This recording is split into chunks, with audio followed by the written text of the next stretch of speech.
가운데 크신 은혜를 주시옵소서. 우리 하나님께서 우리를 사랑하사 불러주시었으며 오늘날까지 인도하시며 하나님 한없는 은혜로 우리의 걸음을 인도해 주시는 것 감사합니다. 주님, 이 시간 예배 가운데 주의 사랑을 그 주의 자녀들 가운데 임재하여 주셨어. 주님 한 영혼 한 영혼 주님 진영으로 앉아주시고 우리 하나님의 사랑의 음성을 모두가 들을 수 있도록 주님 들을 귀를 열어주시옵소서. 세상의 모든 어리석은 상식과 하나님 생각들을 다 깨어버리고 우리 하나님의 말씀을 믿음으로 붙들 수 있도록 주님 믿음을 더하여 주시고 우리 하나님을 마음을 다하여 붙여줄 수 있도록 주님 첫사랑을 회복할 수 있는 은혜를 내려주시옵소서. 주님 은혜 베풀으심을 믿습니다. 주님 감사드리며 우리 예수 그리스도의 이름으로 기도드리옵나이다. 아멘. 은혜로우신 주님, 아침 시간에 이어서 이 저녁 시간도 우리가 주님 앞에 나와 경배드릴 수 있도록 우리를 불러주시니 너무나 감사합니다. 주님 이 시간도 드려지는 예배 가운데 주의 성령으로 충만하게 임재하여 주셔서 예배를 드리는 각 사람의 심령을 주장하여 주시고 우리의 마음을 다하여 주님 앞에 나아가며 주님 앞에 온전한 헌신이 있는 이 예배의 시간 될 수 있도록 주님 도와주시옵소서.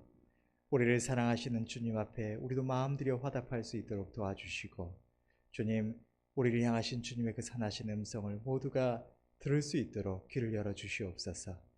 예배의 종을 주의 손에 의탁드리옵고 우리 주 예수 그리스도의 이름으로 기도드리옵나이다. 아멘. 찬송가 410장입니다.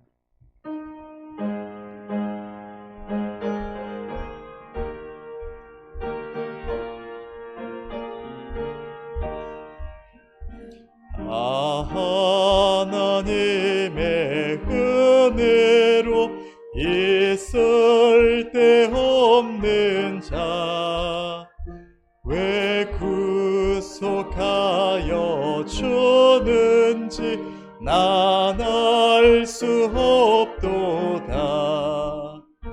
내가 믿고 또 의지함은 내 모든 형편 잘 아는 주님 늘 돌보아 주실 것을 나는 확실히 아네. 왜 내게 굳센 믿음과 또 복음 주셔서 내 맘이 항상 편한지 난 알 수 없도다. 내가 믿고 또 의지함은 내 모든 형편 잘 아는 주님 늘 돌보아 주실 것을 나는 확실히 아네.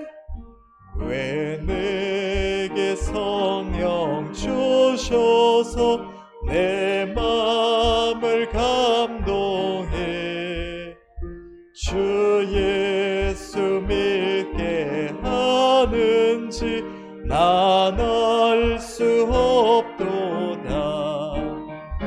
내가 믿고 또 의지함은 내 모든 형편 잘 아는 주님 늘 돌보아 주실 것을 나는 확실히 아네. 주 언제 강림하실지 혹 밤에 혹 낮에 또 주님 만날 그곳도 난 알 수 없도다. 내가 믿고 또 의지함은 내 모든 형편 잘 아는 주님 늘 돌보아 주실 것을 나는 확실히 아네. 아멘. 하나님 말씀 보시겠습니다. 오늘 말씀은 룻기 1장 1절부터 18절 말씀입니다. 룻기 1장 1절부터 18절 말씀입니다. 제가 봉독하겠습니다. 사사들의 치리하던 때에 그 땅에 흉년이 드니라. 유다 베들레헴의 한 사람이 그 아내와 두 아들을 데리고 모압 지방에 가서 우거하였는데 그 사람의 이름은 엘리멜렉이요 그 아내의 이름은 나오미요 그 두 아들의 이름은 말론과 기륜이니 유다 베들레헴 에브라 사람들이더라.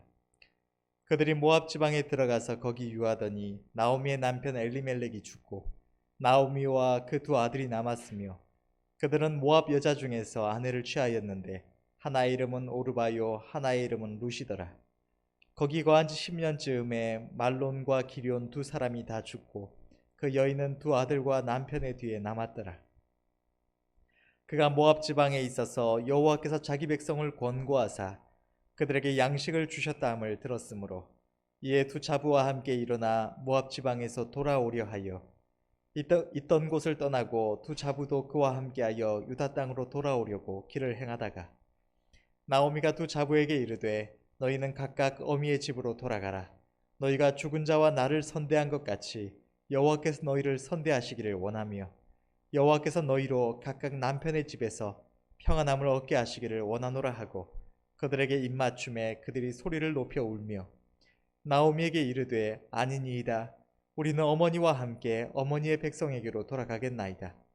나오미가 가로되 내 딸들아 돌아가라. 너희가 어찌 나와 함께 가려느냐. 나의 태중에 너희 남편 될 아들들이 오히려 있느냐. 내 딸들아 돌이켜 너희 길로 가라. 나는 늙었으니 남편을 두지 못할지라. 가령 내가 소망이 있다고 말한다든지 오늘 밤에 남편을 두어서 아들들을 생산한다 하자. 너희가 어찌 그것을 인하여 그들의 자라기를 기다리겠느냐. 어찌 그것을 인하여 남편 두기를 멈추겠느냐. 내 딸들아 그렇지 아니하니라. 여호와의 손이 나를 치셨으므로 나는 너희로 인하여 더욱 마음이 아프도다. 그들이 소리를 높여 다시 울더니 오르바는 그 시모에게 입맞추되 룻은 그를 부쫓았더라. 나오미가 또 가로되 보라 내 동서는 그 백성과 그 신에게로 돌아가나니 너도 동서를 따라 돌아가라. 룻이 가로되 나로 어머니를 떠나며 어머니를 따르지 말고 돌아가라 강권하지 마옵소서. 어머니께서 가시는 곳에 나도 가고 어머니께서 유숙하시는 곳에서 나도 유숙하겠나이다. 어머니의 백성이 나의 백성이 되고 어머니의 하나님이 나의 하나님이 되시리니 어머니께서 죽으시는 곳에서 나도 죽어 거기 장사될 것이라. 만일 내가 죽는 일 외에 어머니와 떠나면 여호와께서 내게 벌을 내리시고 더 내리시기를 원하나이다.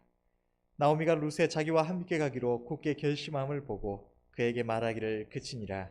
아멘. 이 시간 담임 목사님 나오셔서 붙쫓는 신앙이라는 주제로 말씀 증거해 주시겠습니다.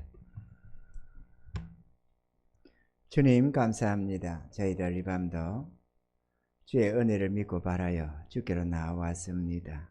주의 성령으로 함께해 주셔서 한없는 은혜를 더하여 주시옵소서. 예수님 이름으로 기도하옵나이다. 아멘. 오늘 우리는 이 붙쫓는 신앙이란 주제 아래서 살펴보고자 합니다. 오늘 본문에 나오는 나오미, 이 사람은 베들레헴 유다 사람이라고 말을 하고 있습니다.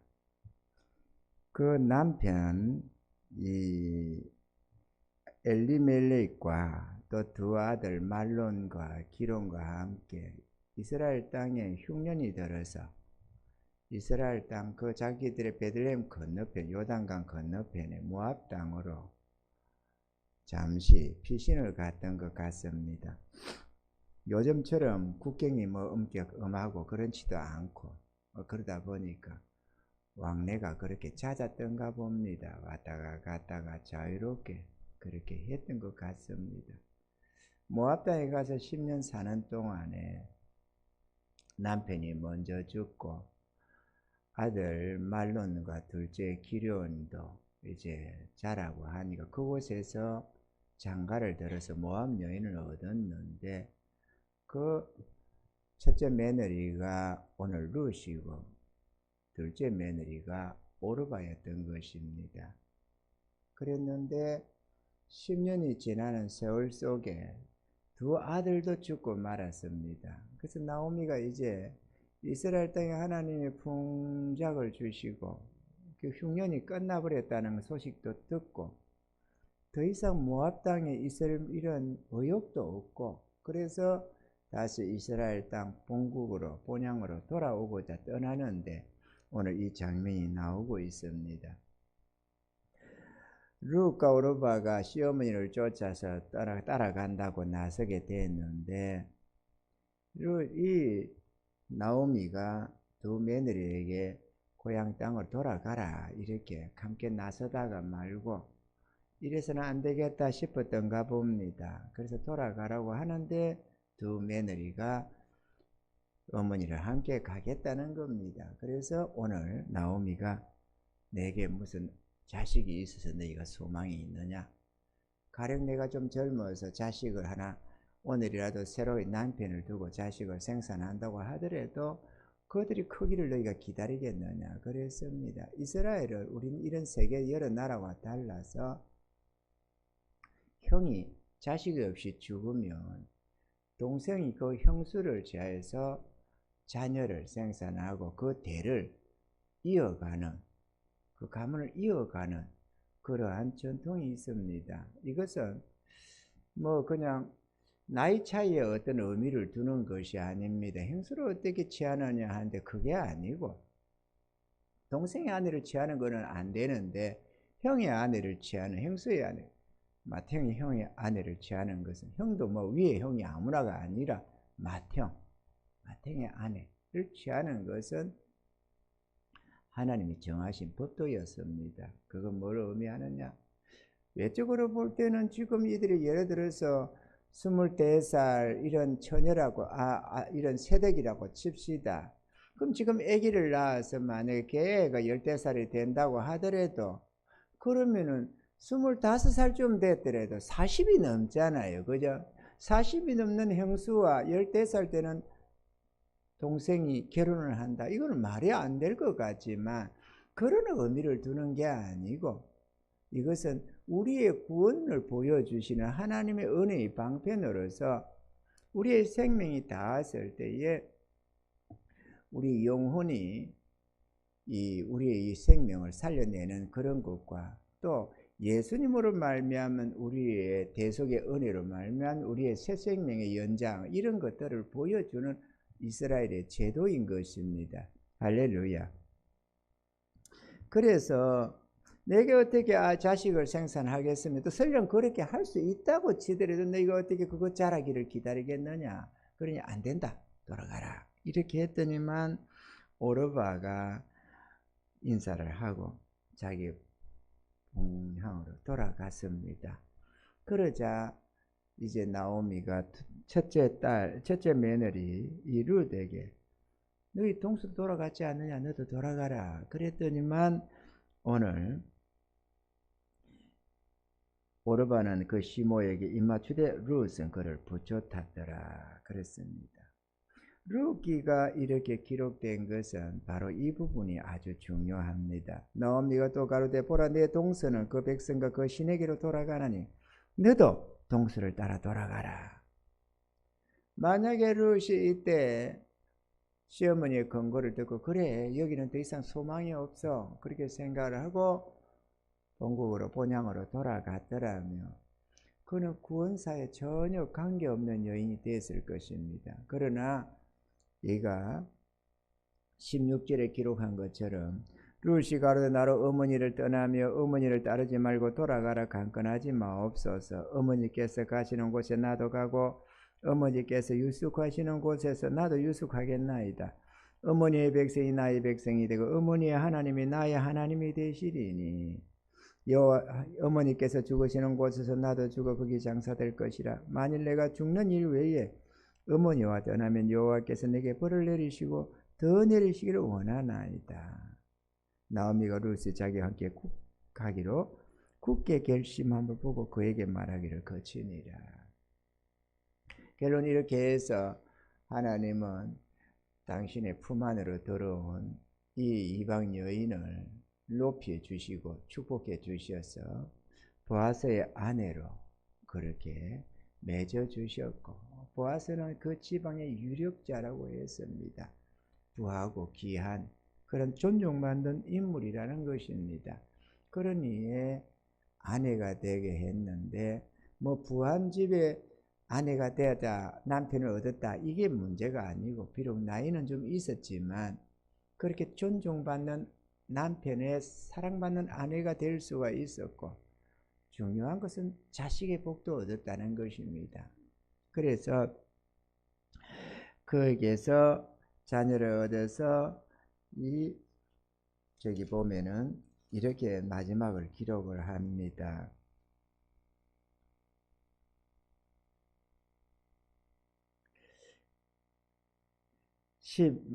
루키 4장 16절 17절에 나오미가 아기를 자의 품에 품고 그의 양육자가 되니 그 이웃 여인들이 그에게 이름을 주되 나오미가 아들 낳았다 하여 그 이름을 오벳이라 하였는데 그는 다윗의 아비인 이새의 아비였더라. 다시 말하면 룻이 이방 여인이었으면서도 이 다윗 왕의 할머니가 되셨다, 이런 얘기가 됩니다.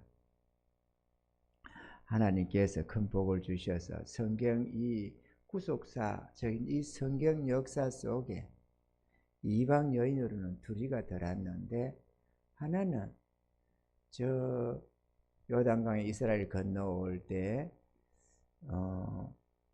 기생 라합하고, 또 오늘 이렇게 룻이 이방 여인이면서도 하나님의 구속사에 예수님의 계보 안에 쏙 들어오는 아주 중요한 인물로 역사적으로 남을 수가 있었다는 것입니다. 할렐루야. 우리가 오늘 여기서 살펴보고자 하는 것은 붙잡는 신앙입니다. 오늘 이 본문이 아주 중요하고, 이 룻기가 우리에게 보여주는 아주 중요한 의미, 하나님이 룻기를 기록해서 우리에게 정경으로 남겨주신 이유는 룻의 이 신앙을 본받으라는 뜻입니다. 룻은 소망이 없는 중에도 끝까지 자기 시어머니를 쫓고 하나님을 쫓아들었습니다. 이방 여인이었으면서 말이죠. 소망이 없었는데, 이것은 마치 우리의 모습과도 같습니다.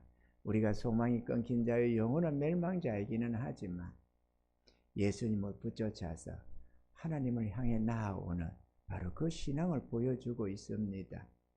많은 이들이 주님이 자신을 붙잡아 주기를 바랍니다. 주님 나를 붙들어 주세요. 주님 나를 붙들어 주세요. 지난해 제가 예수 믿은 지 한 2, 3년 지나가는 때였는데 주의 은혜가 참 컸습니다. 너무도 가슴에 넘쳐나는 이 기쁨만이 아니라 주님이 나를 붙들고 나아가는 그 마음, 그 모습을 생생히 느낄 수가 있었습니다. 마치 내가 이렇게 내 손을 이렇게 영적으로 이렇게 붙잡고 가는 것 같아서, 이렇게 붙들고 다니는 것 같았습니다.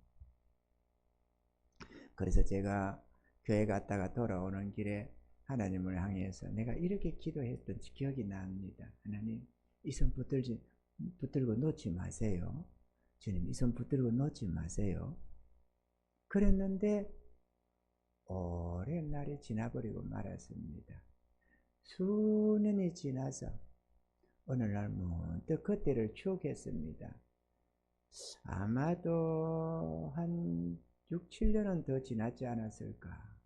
그런 뒤에 문득 깨달았습니다.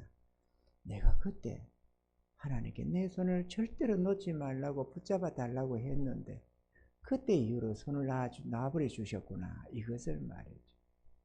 왜 하나님은 내가 그거를 갈망하지 않을 때는 내 손을 붙들고 다니시다가 내가 그렇게 구한 다음에, 분명히 내가 그 구한 다음에 왜 내 손을 놔았을까? 이게 잘 이해가 안 갔습니다. 그런데 나중에 깨달았습니다. 우리는 주님께 내 손을 붙들어 달라고, 나를 놓지 말아 달라고, 나와 함께 해 달라고 이렇게 기도를 하는데, 중요한 것은 하나님은 우리가 하나님을 붙잡기를 원한다는 사실입니다. 나오미가 룻을 가자 이렇게 해서 챙겨가는 모습이 아니라, 롯이 나오미를 붙잡기를 원하고 하나님을 붙잡기를 원했다는 것입니다. 하나님은 이걸 원한다는 것을 깨달았습니다.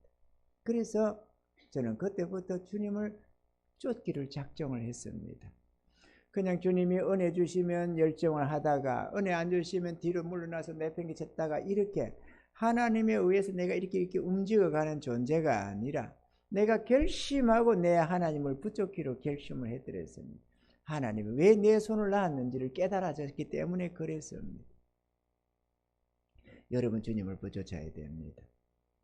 내가 좀 감동이 있다고 예배 열심하고 감동이 없다고 내팽개치고 하나님이 은혜 주시고 이런저런 위로를 많이 주셨다고 열심 내고 그렇지 않으면 또 시큰둥 해가지고 아무렇게나 행동하고 이것은 우리의 신앙의 옳은 모습이 아닙니다. 우리는 하나님께 나를 붙들어 달라고만 할 게 아니고 내가 주님을 붙쫓아야 한다는 것을 우리는 기억해야 합니다. 가령 아내와 남편이 있습니다.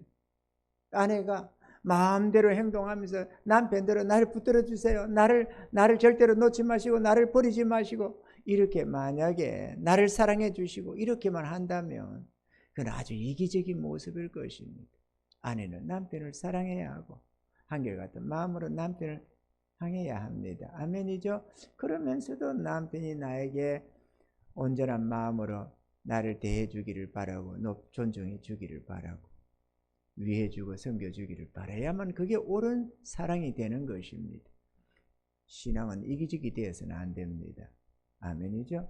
하나님은 우리를 한결같이 붙들어 주시려고 합니다. 그러나 우리는 너무도 나태한 모습으로 내 좋을 대로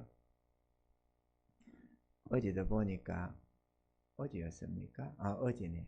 어제 토요일날 우리 소리와 지성이가 왔더랬습니다. 소리와 지성이가 교회를 찾아온 게 아니고 엄마가 오니까 따라왔지. 그래서 왔다가 막 드럼 친다고 난리를 지고 막 좌우지간에 떠들고 난리를 지고 떨다가 엄마가 이제 간다고 가니까 가자고 하니까 안 간다네. 지성이가 지금 그렇게 엄마를 따라가면 되는데 안 간답니다. 그렇게 뭐 가자고 하고 이래가지고 또 한 번은 또 나 보니까나 그러기 전에는 또 소리하고 지성이하고 간다고 집에 간다나 어디로 간다나 그런다고 엘리베이터 눌려 탈 거란 것을 들켜가지고 잡혀가지고 그래가지고 야 이렇게 가다가 너 큰일 난다. 나쁜 사람이 잡아간다. 내가 막 그랬는데 어쨌거나 좀 컸다고 저기들끼리 간다고 엄청 잘 가겠죠. 엘리베이터 타고 내려갈까 눌려가지고 내려가 탈려다가 저 엄마한테 잡혀가지고 그래가지고 다행히 별상이 없고 했는데 부모만 나를 지켜주는 게 문제가 아니고 아이들처럼 막 그냥 잔망지으면서 부모 손 안 잡겠다고 내 마음대로 행동하겠다고 억지를 부리고 그럴 것이 아닌 것처럼 우리도 바른 신앙이라면 하나님이 날 붙들어 주기만을 바라지 말고 나도 내 하나님 앞에 마음과 정성을 다하여서 하나님을 붙들고 살아야 한다라는 것입니다. 믿음을 지키십시오. 아멘이죠? 내 믿음은 내가 지켜야 합니다. 내가 정함이 없는 마음으로 아무렇게나 하나님을 대한다면 그걸 사단이가 가만히 보고만 있겠습니까? 하나님과 우리 사이에 틈을 내고 하나님을 떠나도록 만드는 온갖 계교를 바라게 될 것입니다. 그러나 우리가 오직 마음을 오로지 해서 하나님만을 믿고 따르기로 작정을 하면 그래서 예수님의 말씀처럼 사단이가 이렇게 돌들이 떡덩이가 되게 하라 뭐 성전국에 뛰어내려 봐라 그러면 하나님 너를 붙들 것이다 뭐 내게 한 번만 절하면은 이 세상의 부귀 영화를 다 내게 줄 것이다 뭐 이렇게 했지만 다만 여호와께만 경배하고 그를 섬기라고 했다라고 할 때 사단은 떠나갔습니다.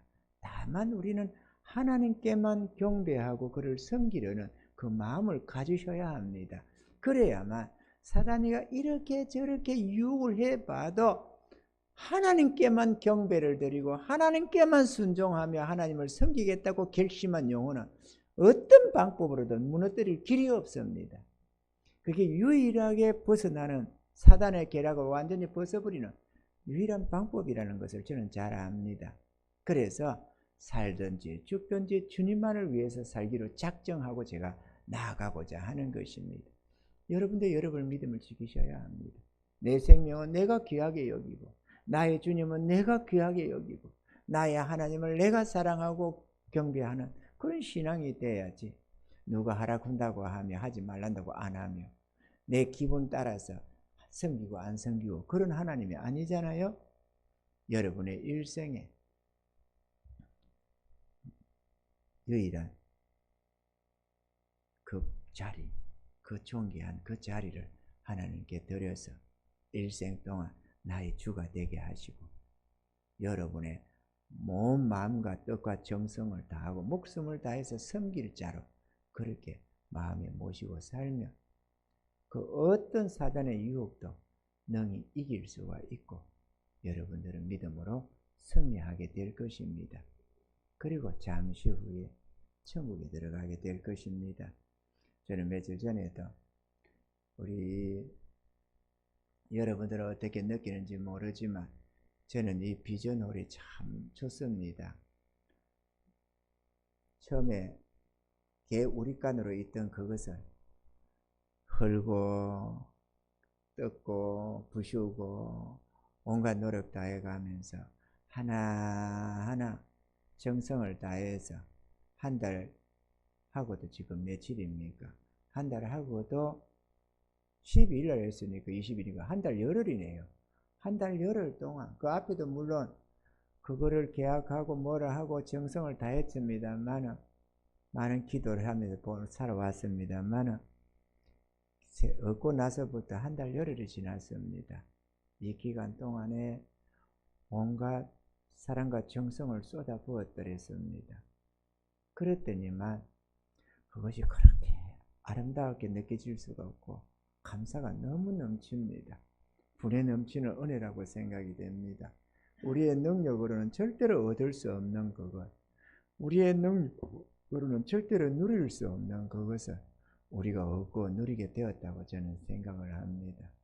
그래서 그렇게 심지어서 있다가 문득 이런 생각을 하게 되었더랬습니다. 이렇게 생각도 못한 것을 하나님이 이렇게 주셔서 이걸 누리게 하시는데 천국은 얼마나 좋을까, 이런 생각이 들었습니다. 잠시 후에 갈 그 천국은 얼마나 좋을까. 잠시 후에 가잖아요. 우리가 여기서 살면 얼마 더 살겠어요. 그냥 한순간 꿈결처럼 잠시 있다가 떠날 것입니다. 거기 가면 얼마나 좋을까. 생명의 나라.